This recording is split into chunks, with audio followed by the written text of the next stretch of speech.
Hey guys, welcome to Tech Team channel. Hope you guys are having a great day. In this video, I'm gonna show you how can you lock your Instagram app. So you need to go to settings first. After going to settings, you need to scroll down and find apps option. Click on apps. You can see the last option, App Lock. Click on App Lock.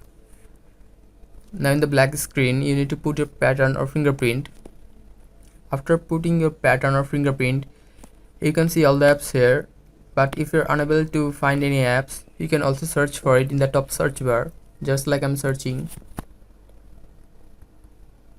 Here you can see Instagram app. Click on this. Now your Instagram app is locked. Nobody will be able to enter your Instagram app without giving pattern or fingerprint. Guys, this is how can you lock your Instagram app. If you find this video helpful, then give a thumbs up and don't forget to subscribe the channel. Thank you very much for watching the video.